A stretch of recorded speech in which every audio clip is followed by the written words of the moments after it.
So I finished chapter one, reading chapter one of Conway, but I'm gonna use air quotes finished because some of it did not go well, and so I'll give you guys where things really hit hard for me, and it is this theorem. The following statements are equivalent for a closed subset K of a metric space, space X, metric D. K is compact. There's a collection of closed subsets. Every sequence has a convergent subsequence, which I believe is the Bolzano-Weierstrass theorem. Every infinite subset of K has a limit point, and the metric space KD is a complete metric space that is totally bounded. I'll show in my notes why this just didn't go well at all. It's the longest theorem that I've encountered so far. I'm going to have to reread it at some other point. And there's a similar theorem. It doesn't have as many parts. It doesn't go as deep, but it is a lot easier to read. I read it already when I finished reading Mendelssohn, so I'm going to have to go back and read it. There's also, let me see, in Baby Rudin. It is also in Baby Rudin, but also again in a different format. It's of course, it includes Heim-Borel theorem in it, and it's different. It's different in Rudin. So that was unexpected. It happens.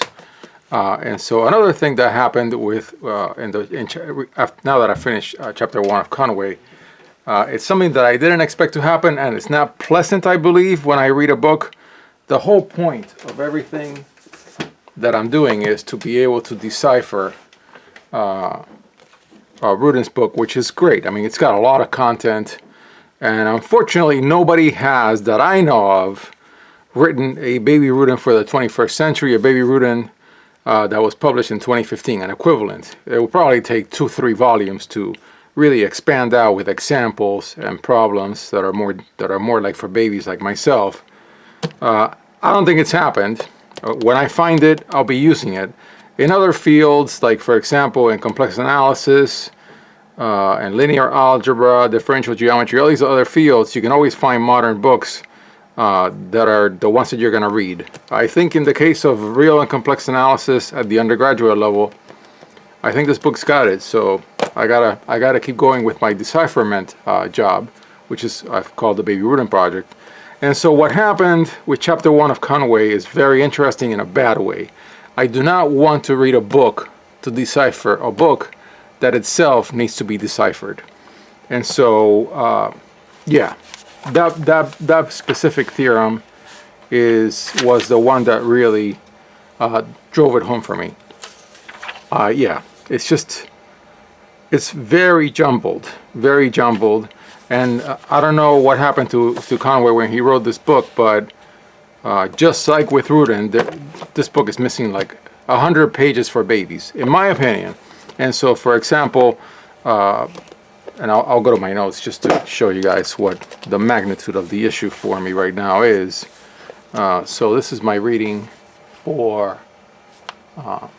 this chapter, and that's my marker. And so sure enough, I tried to write diagrams, but then when I arrived at this theorem, which is right here.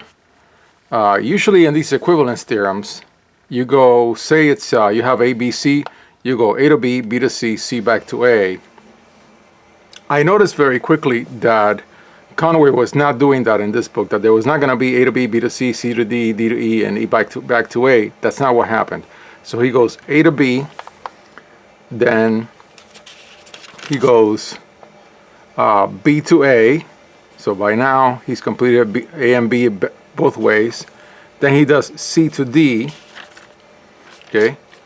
But then he does A to D, but really you have to flip C to D to do it so that it keeps going. And then he really goes back on this flip So he goes down to, now he does A to E, A to C, and A to B are both ways now, and C and D are both ways now. And then he does E to C. So he completes this cycle, A to E, E to C, and A to C. But then he does complete E to C, so it's bidirectional. I'm sorry, he completes E to A to be bidirectional. Okay? And yeah, I think, oh, and then he completes E to C to be bidirectional. So yeah, it turned out to be a jumble mess, and I can see where he's going in each individual instance, but I couldn't really follow a flow. And so I'm gonna have to go back and rewrite this whole thing for myself, and it's probably gonna take me a lot of time, which is good, you know, I'll learn something. And so yeah, coming from Mendelssohn to Conway, it's been like a really big curveball, because in Mendelssohn I was used to being babied, and in Conway I cannot be, so that's a challenge. That's a good thing. I thought about multiple options getting to this point in Conway. There are things that I've learned that are unique to Conway that I like, that I want to learn, the same way as Mendelssohn did that for me. What I really should have done, I guess, is to do the first half of Monkras, but that was, at this point, a bridge too far, because I don't want to spend 3 years decoding Baby Rudin. I want to do it in one. Hopefully even less than one. So all of 2024, perhaps not all of 2024. But be that as it may, this is what I have. I ordered yet another point-set topology book, another, Dover book. And we'll see how that goes. But this is the best book that I have right now for topology, for analysis. And it does cover a lot of material that is not in any of the other books, including Baby Rudin. So I'm gonna, sometimes the way to go around an obstacle is to go right through it, and I think that's what I'm about to do with Conway's Point-Set Topology book.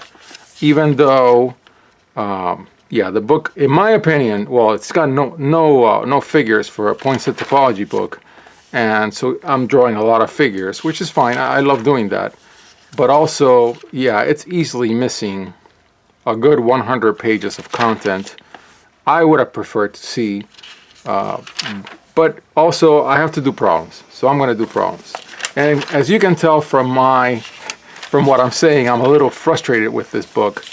But yeah, I'm not gonna go around it, and I'm not gonna dump it.